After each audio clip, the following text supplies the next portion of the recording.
वरणप्रवीणाम् वीणा गुणस्वर समीरणलब्धवर्णाम् वाणी मणियशुचिदावरणे निषण्णाम् पुण्योपमेय चरणां शरणं प्रपद्ये योऽन्तः प्रविश्य मम वाक्यमिमां प्रसुप्तां सञ्जीवयत्यखिलशक्तिधरस्वधाम्ना अन्यांश्च हस्तचरणश्रवणत्वगादीन् प्राणान् नमो भगवते पुरुषाय तुभ्यम् ज्ञानतिमिरान्धस्य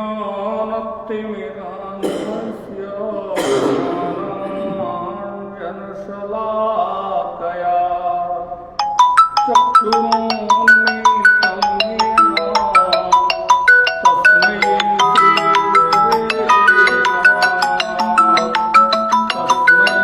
श्रीगुरवे नमः। महर्षि तांत्रिक राष्ट्रीय वेद विद्या प्रतिष्ठान के द्वारा संचालित सभी के लिए वेद कक्षा में आप सभी महानुभावों का स्वागत है। जैसा कि ये क्रम चल रहा है वैदिक संस्कृति, वैदिक संस्कृति में कोई यदि मैंने पिछली कक्षा में निवेदन किया था, इसकी दो धाराएं चली, एक तो कृषि परंपरा, दूसरी ऋषि परंपरा। तो कृषि परंपरा में जैसा कि आप सबसे निवेदन किया था कि जो याज्ञिक प्रक्रिया है, जो प्रकृति को संतुलित रखने का उपाय है, वेदों के माध्यम से, उनकी क्रियाओं के माध्यम से, ऐसा कहा जाता है अयम यज्ञम भुवनस्य नाभिः, यज्ञ में जो आहुति दी जाती है वो भुवन की नाभि होता है।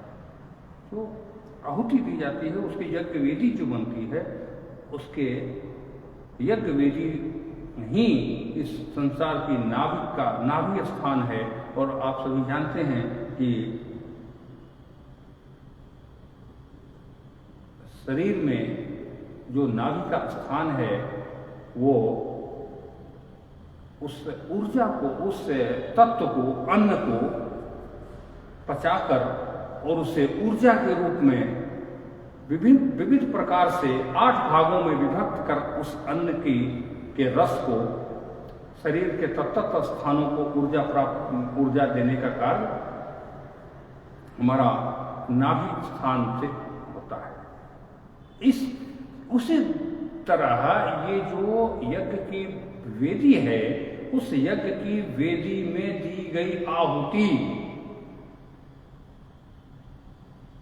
इस सृष्टि संरचना में ऊर्जा को उत्पन्न करने की दिशा में वो कार्य करती है। वो ये दोनों में समानता है पूर्ण रूप से। यद पिंडे तो ब्रह्मांड, पिंड और ब्रह्मांड में कोई बहुत अंतर नहीं है।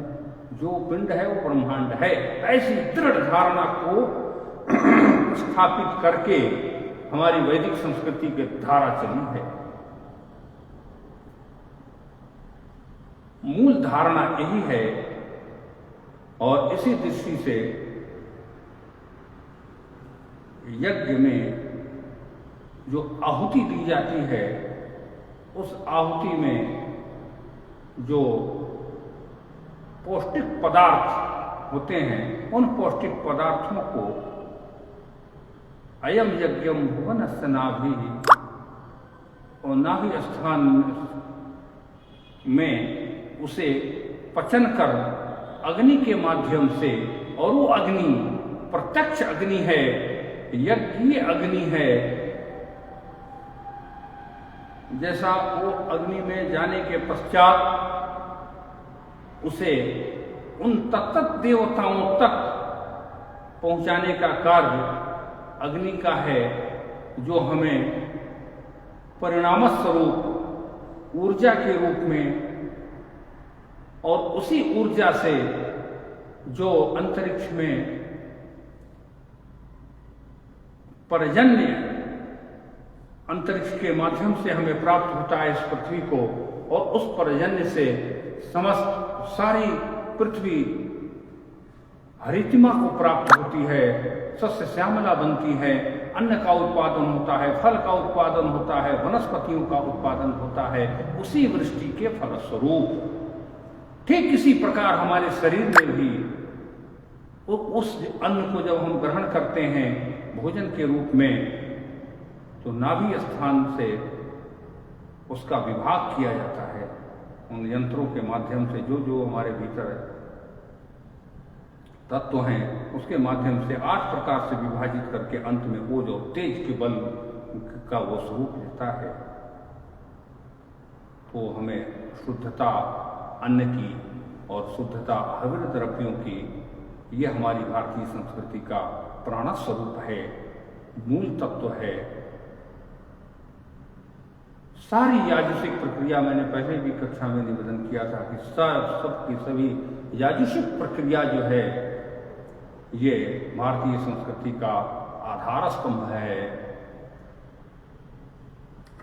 उसके बाद इसका विस्तार से किस प्रकार से जाता है। अग्नि स्थानीय देवता, पृथ्वी स्थानीय देवता अग्नि, जब वही हमारे शरीर के अंदर, मैं स्पष्ट करना चाहता हूं कि जो ब्रह्मांड है वो हमारा पिंड है, तो जो 8 प्रकार से विभाजित करके शरीर में ऊर्जा को देने वाली जो अग्नि है हमारे भीतर बैठी, वो जठराग्नि, उसी अग्नि के माध्यम से, जैसा कि आप सबको विदित है कि हमारा जो पंचतत्व है, पंचतत्व का एकाकार, अग्नि में वायु का होना, अग्नि में जल का होना, जल में अग्नि का होना, आदि आदि जो पंचतत्वों का मिश्रण है, यही मिश्रण हमारे शरीर में भी है और ब्रह्मांड में भी है।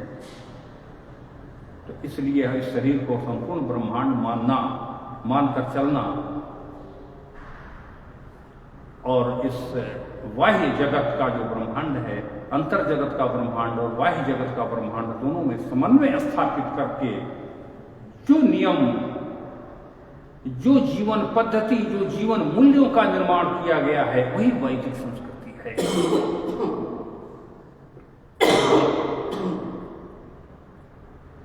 अब यहाँ एक पक्ष तो हुआ याज्ञिक व्यवस्था की, जिससे संपूर्ण संसार और ये शरीर संचालित है, वो है, उसका मूल जो है पृथ्वी है और पर्जन्य है। और उस पृथ्वी में पर्जन्य के पश्चात यदि हमारा कोई मूल अमूल्य धरोहर है, हमारा कोई अपना, यूं कहें कि अभिन्न यदि कोई हमारा मित्र है, हमें पालन करने वाला यदि कोई तत्व है दृश्य जगत में, तो वो है गौ और गौवंश।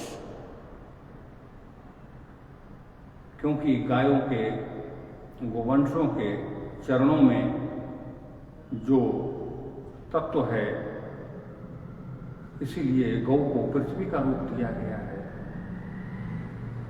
पृथ्वी बार बार जब भी आवश्यकता पड़ती है गौ के रूप में आती है। पृथ्वी गौ का ही स्वरूप है, जो हमें पालन पोषण करती है। कृषि और गोवंश का जो अंतर संबंध है वो बिल्कुल अटूट संबंध है।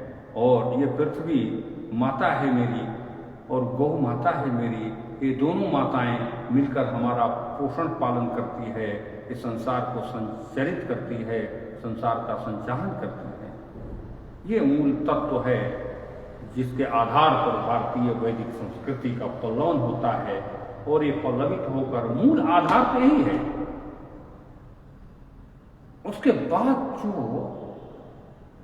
मेरे जो नियम हैं जीवन शैली है, परस्पर व्यवहारों का आदान प्रदान है, ये सब का सब इन्हीं दो आधार पर आधारित है। तो तात्पर्य यह है कि उसके बाद जो मैंने निवेदन किया ऋषि परंपरा की, तो ऋषि परंपरा के अंतर्गत हालांकि जो कुछ भी हमें इस सृष्टि संविधान, इस सृष्टि का जो ज्ञान तत्व है उस वेद के द्वारा ही प्राप्त होता है। यज्ञों की प्रक्रिया, पृथ्वी की महिमा, गोवंशों की आवश्यकता आदि आदि सब हमें वेदों से ही प्राप्त होता है। आगे इस विषय में मैं ईशावास्य उपनिषद को देखना चाहता हूँ। ईशावास्य उपनिषद जो है वो हमें हमारी बौद्धिक क्षमता को, हमारी बौद्धिक प्रवृत्ति, हमारी प्रवृत्तियों को, यूं बौद्धिक जो हमारी चित्त की प्रवृत्तियों को दिशा देने का बहुत बड़ा एक साधन है ईशावास्य उपनिषद। ईशावास्य उपनिषद मेरी सोच को, मेरी दृष्टि को परिमार्जित करते हैं और सीधा आदेश देते हैं कि तुम्हें करना क्या है। क्योंकि वेद हमारे सर्वोच्च हैं और सर्वोच्च तो आदेश देंगे और उन आदेशों का पालन करना मेरा प्रथम कर्तव्य होगा। सीधा आदेश देते हैं ईशावास्यमिदं सर्वम्, संपूर्ण सृष्टि में ईश्वर ही व्याप्त है, सूत्र रूप में प्राप्त होता है ईशावास्यमिदं सर्वम्। सर्वम बड़ा व्यापक शब्द है। तात्पर्य ये नहीं है कि ईश्वर यहां है, वहां नहीं है, वहां है। सर्वम तत्परता का तात्पर्य यह है कि इस प्रकार से ईश्वर इस सृष्टि में है कि जैसे कि दूध में घी का अंश दिखाई पड़ेंगे नहीं, दूध है तो घी तो नहीं दिखाई पड़ेगा, उसकी प्रक्रिया है। उस प्रक्रिया के पश्चात आपको भौतिक रूप से घृत का दिग्दर्शन होगा। आप सीधे दूध लेकर के सामने रख दिया जाए, बोला घी निकालो, घी दिख रहा है इसमें? नहीं दिख रहा। तो उस प्रकार से घुला मिला ईश्वर है कि कोई भी स्थान, जलचर, थलचर, नभचर, स्थावर, जंगम, जो कुछ भी सब जगह ईश्वर का ही वास है, ऐसा हमें आदेश प्राप्त है। सब जगह ईश्वर व्याप्त है। आप इस प्रकार की दृढ़ धारणा करके, ये जो संस्कृति की बात हम लोग करते हैं, तो संस्कृति तो ये चीजें हैं कि हमारे भीतर कोई ना कोई एक ऐसा ज्ञान जो में शरीर छूट भी जाए हम उसको छोड़ नहीं सकते। वो मेरा, इसी को संस्कार कहते हैं, इसी को संस्कृति कहते हैं कि जो भी ज्ञान है जो हमें प्राप्त होता है, जो मेरा आधारभूत है, हम उस आधार पर डिगे रहें, खड़े रहें। तो मेरा आधार ये है, मेरी संस्कृति, भारतीय वैदिक संस्कृति ये है कि इसकी दृष्टि में ईशावास्यमिदं सर्वम, संपूर्ण ब्रह्मांड में ईश्वर ही ईश्वर व्याप्त है। कोई ऐसा स्थान तो दूर की बात है, कोई अणु परमाणु भी, कोई ऐसा अवशेष नहीं जहां की ईश्वर का निवास न हो। ये हमारी भारतीय संस्कृति का प्रथम आदेश है और आधार है। पहला आधार पृथ्वी, गौ, और दूसरा आधार हमारी दृष्टि, जीवन शैली देखने की, ईशावास्यमिदं सर्वम्।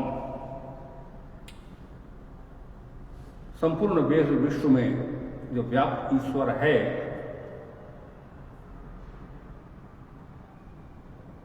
फिर उसके बाद आता है कि आपने देख लिया, मेरी धारणा हो गई, कि सारा संसार, जब सारा संसार ईश्वरमय होगा, भूतानि विष्णु भुवनानि विष्णु, पुराणों में कहा गया है भूतानि विष्णु भुवनानि विष्णु, सब जगह ईश्वर का व्याप्त है, ईश्वर ही ईश्वर व्याप्त है। तो ऐसी अगर मेरी धारणा होगी तो मैं किसी से द्वेष करने की कल्पना भी नहीं करूंगा। निहित भौतिक स्वार्थों के लिए मुझमें कोई अगर इस प्रकार की धारणा होगी तो मैं किसी से भी वैमनस्य, शत्रुता, द्वेष, ईर्ष्या आदि का त्याग कर दूंगा। अगर मेरी दृष्टि इस प्रकार की दृढ़ भारतीय वैदिक संस्कृति की है तो हम में 6 दोषों का अभाव हो जाएगा निश्चित रूप से, अगर हम इसको मानते हैं तो। कौन कौन सा दोष है? षड दोषा पुरुषेणे हातव्या भूति मिच्छिता, निद्रा तंद्रा भयं क्रोधा आलस्यम दीर्घ सूत्रता। जब मैं समझता हूं कि सारा का सारा हमारा इष्ट है, सबका सब ईश्वर का ही रूप है, तो जो वेदों के द्वारा जो मार्ग बताए गए हैं उसके ऊपर मेरी पूरी आस्था होगी, दृढ़ता होगी। और उसमें कहते हैं निद्रा तंद्रा, अत्यधिक सोना, जो प्रकृति का नियम है उनका विधिवत पालन करेंगे हम, ब्रह्म मुहूर्त में जगेंगे। तंद्रा, हमेशा चित्त को सुसुप्तावस्था में नहीं, जागृत अवस्था में अपनी चित्तवृत्ति को रखेंगे कि मैं जहां भी देख रहा हूं ईश्वर ही ईश्वर नजर आ रहा है, तो मैं कहां तंद्रा करूं। हमेशा व्यक्ति जागरूक रहेगा और उस संसार को देख करके अंदर से आनंदित होगा, क्या सारा का सारा ईश्वरीय रूप है। तो अंतश्चेतना में तंद्रात्मक, तंद्रा का जो दोष है वो स्वतः समाप्त हो जाएगा, निद्रा तंद्रा। और उसे भय किससे लगेगा? पूर्ण रूप से भय समाप्त हो जाएगा, निद्रा तंद्रा भय, क्रोध समाप्त हो जाएगा। अब क्रोध का जो मूल तत्व है, क्रोध होता क्यों है? क्रोध के पीछे अदृश्य रूप से भय छुपा होता है। किसी को भी क्रोध होता है तो बिना भय का क्रोध नहीं होता। लगता है कि अरे इस प्रकार से हो जाएगा काम, तो इसका ये दुष्परिणाम होगा। उस दुष्परिणाम का जो भय है वो क्रोध के रूप में उभर कर सामने आता है चित्तवृत्ति। तो जब भय ही समाप्त हो गया तो फिर क्रोध का प्रश्न ही नहीं होता। हमेशा क्रोधी वही होता है जो भयभीत होता है, और भयभीत वही होता है जो अपने जो चाहता है वो उसे प्राप्त नहीं होता है, उसके क्षोभ में वो क्रोध की उत्पत्ति होने लगती है। तो इसलिए जब व्यक्ति संपूर्ण जगत में ईश्वर ही ईश्वर व्याप्त है ऐसा दिखाई देने लगेगा तो क्रोध का समन धीरे धीरे होता चला जाएगा। निद्रा तंद्रा भयं क्रोध आलस्यम, आलस, किसी कार्य को करना है तो मानसिक रूप से हमारा मन जो है उस कार्य के लिए करेगा, ठीक है करेगा, बैठे। तो जो आलस है ये भी समाप्त हो जाएगा, क्योंकि हमारा जो इष्ट है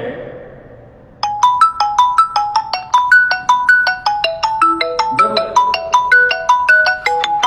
संपूर्ण संसार में ईश्वर का दिग्दर्शन होने लगेगा, जो जिस काम का जितना निर्धारित समय है उतने निर्धारित समय में उस कार्य को पूर्ण करने की प्रवृत्ति। 1 घंटे का काम 3 घंटे में कर रहे हैं, दिन भर लगा रहे हैं, ये जो दीर्घ सूत्रता है, ये चीजें, ये जो मेरी जो दृष्टि है कि संपूर्ण विश्व में व्याप्त है ईश्वर, कहीं उससे लेश मात्र भी, हर जगह हर कार्य में ईश्वर का ही कार्य मैं कर रहा हूं, और जो दिख रहा है दृश्य अदृश्य रूप से, दृश्य भी है अदृश्य भी है, सब ईश्वरमय है। तो तो ये सारे मानवीय जो दोष हैं धीरे धीरे समाप्त होने लगे। तुलसीदास जी में बड़ी सुंदर बात करते हैं कि अस विवेक जब दे विधाता तब तज दोष गुण ही मनुराता। इस संसार में क्या क्या तत्व विद्यमान है, मान दानो देव ऊंच अरु नीचू, अमी सुजीवन माहुर नीचू, स्वर्ग नरक अनुराग विरागा, निगमा गम गुण दोष विभागा। ये जो स्वर्ग है, नरक है, अच्छे हैं, बुरे हैं, देवता है, दानव है, दुष्प्रवृत्तियां हैं, अच्छी प्रवृत्तियां हैं, कोई स्वयं के शरीर को भी नहीं मानता, कोई संपूर्ण ब्रह्मांड को ईश्वर मानता है, में व्याप्त सभी तत्वों में ईश्वर का दर्शन करता है, आदि आदि जो भी गुण और दोष, विश्व और अमृत सबका जो विभाग है, इसको ठीक से जो समझ लेता है उसमें क्रमशः तब तज दोष गुण ही मनुराता, उसके गुणों का आधान उसमें होने लगता है और जो दोष है उससे स्वतः अपने आप क्रमशः हो धीरे धीरे वो दोष उसमें उससे निकलने लगता है। तब तज दोष गुण ही मनुराता। तो इस प्रकार से जब हमारी दृष्टि ठीक हो जाएगी, जब दृष्टि, पुराने लोग कहते थे कि दृष्टि जैसी दृष्टि वैसी सृष्टि, जैसा खाए अन्न वैसा बने मन, ये सारे के सारे हमारे सांस्कृतिक मंत्र हैं, वैदिक संस्कृति के श्रुति वाक्य हैं जो हमारे पूर्वजों ने इसको सरलीकरण करके हमारे सामने रखा था। तो इस प्रकार से ईशावास्य उपनिषद हमको दृष्टि देते हैं कि ऐसी दृष्टि बनाओ कि सब जगह ईश्वर ही ईश्वर है, तो आपकी 90% समस्याएं संसार में समाप्त यूं ही हो जाएगी, बाकी रही 10%। अब अगली कड़ी में ईशोपनिषद हमें आदेश देते हैं कि कुर्बन नेवेह कर्माणि। बहुत अच्छी दृष्टि है। कहते हैं पूर्वन देवे कर्माणि, कर्म करो और 100 वर्ष तक जीने की अभिलाषा रखो। ये एक दूसरी दृष्टि, एक तो दृष्टि यह हो गई, दूसरी ये हो गई। कर्म करो, और कैसा कर्म करो? अब कर्म क्षेत्र में जब हम उतरते हैं तो हमारे सामने नाना प्रकार के धर्म संकट भी उत्पन्न होते हैं। मैं क्या करूं, क्या न करूं? कर्मणा गहनो गति। तुलसीदास जी कहते हैं कि कर्म कथा रविनंदनी वरणी। रविनंदनी कहते हैं यमुना जी को। यमुना जी की गहराई बहुत ज्यादा है, उस नदी की विशेषता है यमुना जी की, जो बहुत गहरी है, कहीं घुटने तक पानी तो कहीं 100 फीट पानी। अगला कदम बढ़ाएंगे 100 फीट नीचे, अगला कदम बढ़ाएंगे फिर आपको 5 फीट मिलेगा। ये यमुना जी माता जी की विशेषता है। तो इसीलिए तुलसीदास जी कहते हैं कि कर्म कथा कभी ऊंचा कभी नीचा, कभी ये जो है रविनंदनी, सूरज की पुत्री है यमुना। तो कर्म जो है वो यमुना जी की तरह है, आपको कभी ऊंचा ले जाएगा कभी नीचा ले जाएगा। इसके लिए बड़ा बढ़िया दिग्दर्शन हमारे यहाँ आता है, उसका विभाग किया गया है।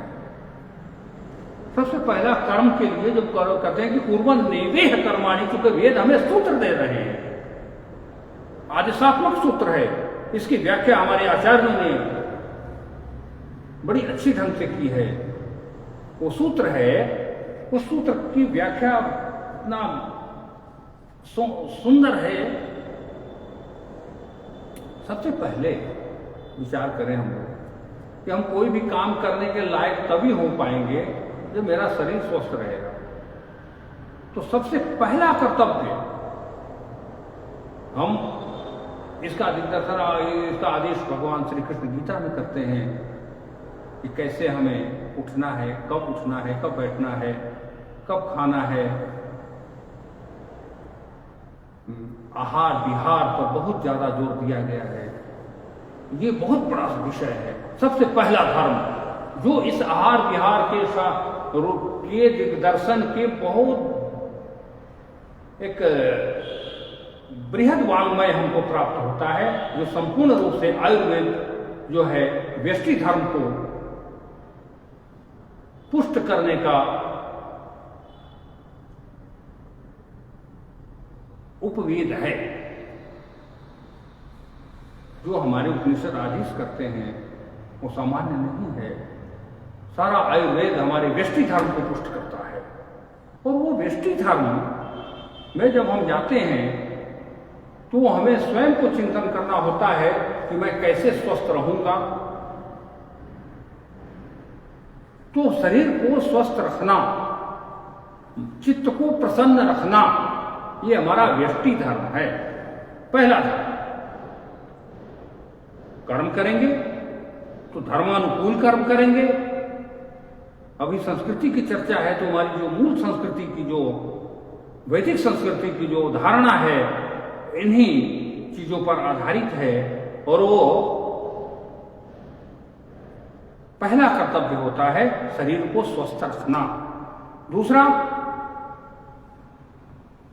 अपने परिवार को सुसंगठित करके सबके प्रति सौहार्द के साथ उसके उन्नति के लिए कार्य करना। व्यष्टि धर्म हो गया, परिवार धर्म हो गया, उसमें कुल धर्म किया जाता है एक साथ में। जिस कुल में मैं जन्म लिया हूं उस कुल के लिए मैं कोई ऐसा कार्य न करूं जिससे मेरे कुल के लोगों का सिर नीचा हो। मैं ऐसा कार्य करूं कि मेरे न रहने पर भी लोग गर्व से कहें कि मैं अमुक का वंशज हूं। ये मेरा कुल धर्म है। इस कुल धर्म को किस प्रकार से पालन करके किस प्रकार से हमें ले चलना है, उसके लिए सतत चिंतन करना। हमारा कुल आगे कैसे बढ़ेगा। एक वे श्राद्ध में मंत्र पढ़ते हैं, प्रार्थना करते हैं, गोत्रन्नोति वर्धन्ताम दातारो नो विवर्धन्ताम वेदा संत तेरे उचा शब्दात नो मा वेगमर्तति तिंस्य लभे महिम जातिदार न संतो मादिदाति स्म कंचना यथा सत्यासिका संतो। मेरे कुल में ऐसे लोग हों जो वेदों की जानकार हों, ना संत तेरे उचा श्रद्धावान हों, और मेरा गोत्र कुल बढ़े। और माद जाची स्मकंचना, मेरे यहाँ लोग मांगने आए, मैं किसी के सामने हाथ न फैलाऊं। इस प्रकार का आशीर्वाद हमें चाहिए। तो इसके लिए कर्म करना, केवल प्रार्थना से कार्य नहीं होता। प्रार्थना तो मिलेगी, लेकिन कर्म के रूप में यदि हम करते हैं तो उसमें प्रार्थना करने से उसमें उनका आशीर्वाद, उनकी जो ऊर्जा है, पावर है, वो हमको प्राप्त हो जाता है। इसलिए प्रार्थना की जाती है ताकि उनकी ऊर्जा हमें भी आ जाए। तो पूर्वन नेवेह कर्माणि, कर्म करो तो फिर कुल धर्म। उसके बाद आता है समाज धर्म। हम जहां भी हैं, अपने पूरे जनपद का, पूरे जहां जहां भी मेरा सब, मेरी दृष्टि, मेरी चित्तवृत्ति पहुंच रही है, जो भी मुझसे जुड़े हुए हैं, सबके लिए, सबके कल्याण के लिए हम कार्य करें। अब यहाँ कार्य का एक गौण रूप यह है कि यदि हम कार्य न भी कर पा रहे हैं तो मेरे भीतर, मेरे चित्त के भीतर उनके प्रति, सबके प्रति शुभ चिंतन तो अवश्य करेंगे।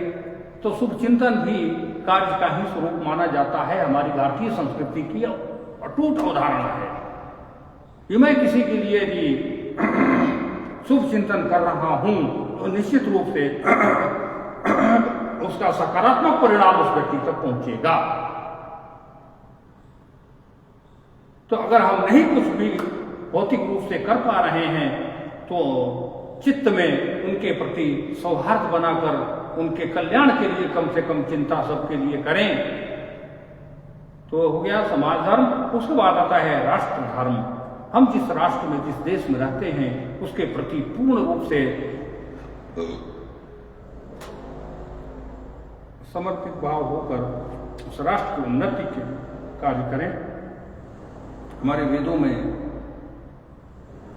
राष्ट्र के लिए जो चिंतन है वो बहुत व्यापक चिंतन की गई है। अथर्ववेद तो पूरा भरा पड़ा है। विवाह करते हम लोग ना, तो जब संतति, विवाह का तात्पर्य यह है कि जो हमें भगवान प्रजापति ब्रह्मा के द्वारा जो संपूर्ण सृष्टि का सर्जन किया गया है, इस सृष्टि के सर्जन को हम उनके प्रतिनिधि होकर इसका विस्तार करें, और उसकी जो प्रक्रिया है विवाह प्रक्रिया है, और उसमें एक प्रकरण आता है राष्ट्रभृत आहुति। तो राष्ट्र का इतना महत्व है हमारे यहाँ, तो राष्ट्र धर्म, राष्ट्र के लिए जो उचित कार्य है उसको करें। राष्ट्र धर्म, और उसके बाद अंत में आता है विश्व धर्म। इसको कथा के माध्यम से भी हम समझ सकते हैं। बड़ी अच्छी अच्छी कथाएं आती है कि व्यष्टि धर्म से लेकर समष्टि धर्म तक, विश्व धर्म तक का जो अंतर संबंध है। अब इसमें एक और बड़ी बात आ रही है कि यदि हमें व्यक्ति समाज धर्म के लिए यदि व्यष्टि धर्म को छोड़ना पड़े तो आंख मूंद के छोड़ देना चाहिए। व्यक्ति धर्म हम हैं, और अगर मेरे मर जाने से पूरे प्रदेश का अगर कल्याण हो रहा हो तो मेरे मरने में कोई दिक्कत नहीं। ये इसका तात्पर्य है। हम जो कार्य कर रहे हैं, मेरा नुकसान हो जाए, मेरे पूरे कुल खानदान का अगर विकास होता है तो क्या दिक्कत है, करने दीजिए। हमारे घर में आग लग गई, हमारे घर में आग लग जाने से पूरे मोहल्ले का गांव का घर अगर सुरक्षित रह जाता है तो मेरे आंख मूंदकर मेरे घर में आग लगा देना चाहिए। ये इसकी धारणा है। तो एक धर्म दूसरे धर्म से बड़ा होता है। क्रमशः जो धर्म की चर्चा आई, कर्म की चर्चा आई, तो एक दूसरे से ये बड़ा है। तो ये एक दूसरे से बड़ा है, तो उसको हम इस तरह से लेकर के चलेंगे ताकि हमें राष्ट्र धर्म, व्यष्टि धर्म, कुल धर्म, राष्ट्र धर्म और विश्व धर्म, जो बड़े महात्मा होते हैं, जो उच्च कोटि के लोग होते हैं, वे सीमाओं का ध्यान नहीं रखते। सीमाओं का आकलन तो हमने किया है। उनकी दृष्टि में संपूर्ण पृथ्वी में व्याप्त जो भी चराचर तत्व है वो सब ईश्वर का रूप है। जैसे पहले निवेदन किया, ईशावास्यमिदं सर्वम, इसके आलोक में इन धर्म का पालन करेंगे। भारतीय संस्कृति की अवधारणा के अनुकूल की अवधारणा है। फिर पूर्वन्नेवेह कर्माणि जिज्ञेवता सतः क्षमा, और 100 वर्ष तक की आयु की जो अवधारणा यहाँ की जो बात कही गई है, तो 100 वर्ष की आयु स्वस्थ आयु की बात कही गई है। पूर्ण स्वस्थ होकर कार्य करते हुए सारी इंद्रियां अपने अपने स्थान पर काम करती रही 100 वर्षों तक। ये मेरी भारतीय संस्कृति का चिंतन है। तो ये स्पष्ट हो गया कि इन धर्म के विभागों की चर्चा, भगवान राम को इसीलिए इस राष्ट्र का नायक माना जाता है। रामो विग्रहवान धर्मः, भगवान राम इस राष्ट्र के धर्म के साक्षात विग्रह हैं, क्योंकि उन्होंने इन जो धर्म की श्रेणियां बनाई गई है, इन धर्म की श्रेणियों का विधि पूर्वक पालन किया है। उन्होंने प्रत्येक धर्म का एक पुत्र पिता के प्रति जो कर्तव्य है पुत्र का, उसका विधिवत पालन करना, माता के प्रति कर्तव्य का पालन करना, अपने प्रजाजनों के प्रति अपने जो धर्मानुकूल पालन करना, अंत में इस क्रम से चलते चलते उन्होंने विश्व धर्म को की ओर गए। और विश्व धर्म जो है वो विश्व धर्म इसलिए मानते हैं कि जो ऋषि मुनि संसार के कल्याण का चिंतन करते हैं, इस सृष्टि की को संपुष्ट करने के लिए अहर्निश चिंतन मनन यज्ञ आगादि यागादि कार्य करते हैं, विद्या पढ़ते पढ़ाते हैं, सुदूर जंगल में रहकर नवीन अनुसंधानों का अनुसंधान करते हैं, ऐसे ऋषि मुनियों को जो तत्व पीड़ित करता है, उनको समाप्त करता है, उससे युद्ध करना इनका प्रथम कर्तव्य है। ये विश्व धर्म के अंतर्गत है। अब यहां प्रश्न उठता है, कोई भी प्रश्न करेगा कि राष्ट्र धर्म तो है, अब राष्ट्र धर्म के अंतर्गत सैनिक अपना युद्ध करते हैं। एक सैनिक से दूसरे देश का जो युद्ध होता है, इधर का सैनिक इधर का सैनिक, अगर युद्ध के समय वो न मिले, इस तरह से मिलेगा तो दोनों बैठ के एक जगह चाय पियेंगे, प्रेम से बात करेंगे, भैया कितने बच्चे होते, ठीक है ना। लेकिन जो वही युद्ध के राष्ट्र की बात आ जाती है तो एक दूसरे को के परम शत्रु होते हैं और एक दूसरे को मारते हैं। ये राष्ट्र धर्म का पालन करते हैं। और उसके पहले अगर शांति के समय वो मिलते हैं तो मानवीय धर्म का पालन करते हैं, व्यष्टि धर्म, समाज धर्म का पालन करते हैं। तो इस धर्म को जैसे ही राष्ट्र पर संकट आता है, इस धर्म को छोड़कर व्यक्ति राष्ट्र धर्म की ओर अग्रसर हो जाता है। तो भगवान राम यहां रावण जो है वो अपने राष्ट्र धर्म का पालन कर रहा है। कुछ लोग विभीषण पर आक्षेप लगाते हैं तो राष्ट्र धर्म को छोड़ दिया उन्होंने, ये उचित नहीं हुआ, क्योंकि राष्ट्र धर्म उच्च धर्म है। तो भगवान राम जो है उनके विषय में कहते हैं, ये प्रिय सबहि जहां लगी प्राणी, संपूर्ण प्राणियों के प्रिय हो जाना सामान्य बात नहीं है। जब हम सबके लिए शुद्ध अंतःकरण से चिंतन करेंगे तो मेरा हो जाएगा। आज भी हम प्रयोग करके देख लें, छोटी सी गिलहरी का बच्चा अगर है, हम उसको प्रेम से करते हैं, रखते हैं तो मेरे पास आ जाती है। ये अनहोनी नहीं है, बिल्कुल प्रायोगिक है और होता है। जीव प्राणियों को प्रेम चाहिए, उनके प्रति सद्भाव चाहिए, और जब अपने हृदय की चेतना को जो जितना विस्तृत करेगा उतना ही भारतीय संस्कृति की पुष्टता को बढ़ाएगा। तो भगवान श्री राम जो है उस चेतना की ओर चल पड़े थे। उस चेतना को परिपुष्ट चेतना थी उनकी कि ये प्रिय सब जहां लगी प्राणी, इस संसार में, इस ब्रह्मांड में जितने प्राणी मात्र हैं सबके प्रिय हैं। तो विश्व धर्म के पथ प्रदर्शक, धर्म के विग्रह स्वरूप भगवान श्री राम हैं। और वहां से विभीषण जो है यही तो प्रयास कर रहे थे विभीषण कि आप राष्ट्र धर्म छोड़ करके विश्व धर्म की ओर आगे बढ़ें। आखिर ये झंझट का कारण क्या था? हम राष्ट्र धर्म का पालन कर रहे हैं रावण अच्छी तरह, परंतु विभीषण का यह उपदेश था कि आप राष्ट्र धर्म की ओर, राष्ट्र धर्म से ऊपर उठिए और विश्व धर्म में आकर समाहित हो जाइए। यही अंतर है। तो ये जो अंतर है विश्व धर्म और राष्ट्र धर्म में, हम परिवार में उलझे रहे और हमारा देश जो है नुकसान को झेलता रहे, क्या परिवार को झेलना भैया, हम तो अपने राष्ट्र के लिए कूद पड़ेंगे।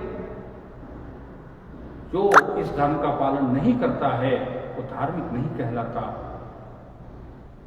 धारणा धर्म मिथ्याहु, अब जो कहते हैं कुर्वन्नेवे कर्माणि, वो धर्म के लिए कहते हैं। धर्म इतना व्यापक चीज है कि धारणा धर्म मिथ्याहु, उसको मैंने धारण कर लिया हो तो मेरा धर्म बन जाता है। किसी वाणी का भी अगर धारण कर लिया हमने कि मैं एक कार्य को करूंगा, तो उसके वाणी के परिपालन में, उस वाणी का मेरे द्वारा दिए गए वचन के परिपालन में अपना संपूर्ण ऊर्जा लगाकर उसकी रक्षा के लिए जो कार्य करें, क्योंकि वो धारणा है, वो धारण किया है मैंने, उसको अगर पालन नहीं करेंगे तो मैं धार्मिक नहीं हूं। तो जो कर्म करने की जो बात कर रहे हैं सूत्र रूप में, इसी का विस्तार हमारा सारा ग्रंथ है। सारी चेतनात्मक दृष्टि से हमारा जो संसार चल रहा है ये उसी के आलोक में है। ईशावास्यमिदं सर्वम यत्किंचित जगत्याम जगत, जो कुछ भी संसार में है। अब देखिए बहुत अच्छी बात और आती है इसमें, कुर्वन् नैवेह कर्माणि जीवेशा सत्यमा ईशावास्मिदं सर्वं यत्किंचित जगत्याम जगत, जो भी संसार में है उसके क्या, इसे क्या करेंगे? संसार में सब कुछ है, ये एक चीज है।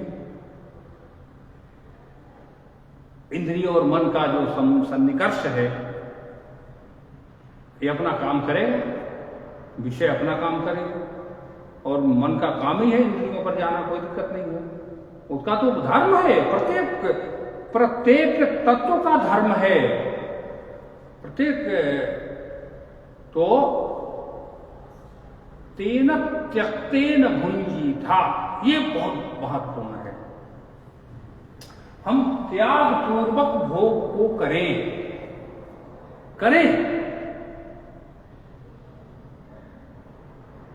हमें अच्छा भोजन मिला, अच्छी बात है।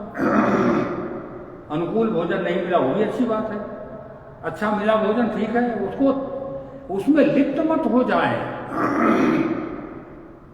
उन सुविधाओं में, भौतिक सुविधाओं में हम लिप्त न हों। लिप्त का तात्पर्य कि इसके बिना हमारा काम नहीं चलता, हमारी चित्तवृत्ति उसी में उलझ करके न रह जाए। इसलिए कहते हैं कि इसको त्याग पूर्वक भोग करो। ये मेरा कुछ भी नहीं है। मां गिरदा कस्य धनम, ये धन किसी का नहीं है, ये पृथ्वी किसी की नहीं है। जो कुछ भी दिख रहा है आपका तो है ही नहीं। जो कुछ है उसे त्याग पूर्वक भोग करना है।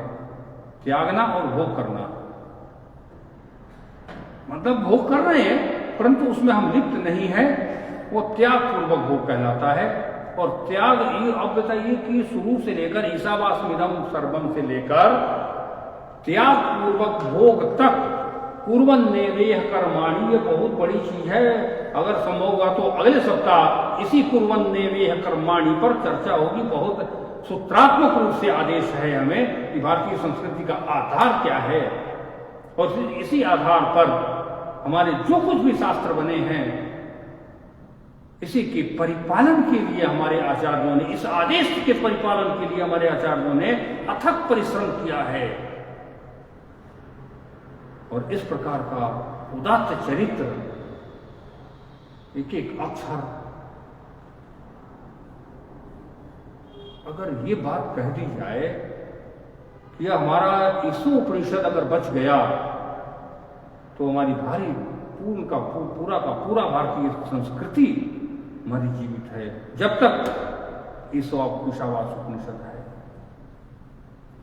ईशावास उपनिषद एक ऐसा दिव्य ग्रंथ है, ऐसा दिव्य चेतना को जागृत करने वाला, हमारे चित्तवृत्ति के अंधकारों को प्रकाश दे करके हमें जो प्लावित करता है, संसार में जीने का, संसार में खड़े होने की जो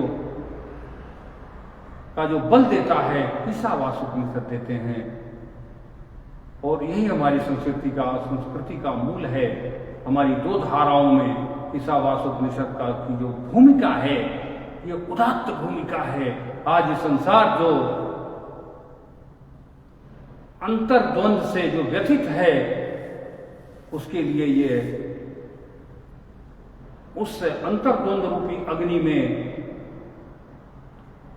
ये ऐसा जल का काम करेगा, ऐसा एक अमृत का कार्य करेगा कि ये संजीवनी उत्पन्न करके व्यक्ति को और इस संसार को सुखमय बना देगा। जैसा कि कहते हैं भूतानि विष्णु भुवनानि विष्णु, तो भूतानि विष्णु, तो विष्णु भगवान तो सारे दुखों से ऊपर हैं, उनको कहाँ दुख इत्यादि का कोई लेश मात्र तक नहीं है। तो संसार में तो दुख ही दुख है। या तो भगवान व्यास जी झूठे होंगे या हम झूठे होंगे, वो करेंगे नहीं, सारा भगवान से ही व्याप्त है और उनके यहाँ कोई दुख का लेश मात्र नहीं है। तो जो चित्तवृत्तियों का संचरण का मुख्य स्थान है, तो ये जो हमें मंत्र प्राप्त होता है, तेन त्यक्तेन भुंजी था, सबको मेरी इंद्रियों को सब सुख चाहिए, परंतु वो इंद्रियां त्याग पूर्वक अगर भोग करती है तो अंतश्चेतना तो हमारा सच्चित आनंद स्वरूप है ही है। इसी दृष्टि से भगवान वेदव्यास जी ने कहा भूतान विष्णु भुवनान विष्णु, और हमारे ईशोपनिषद कहते हैं ईशावासमिदं सर्वम।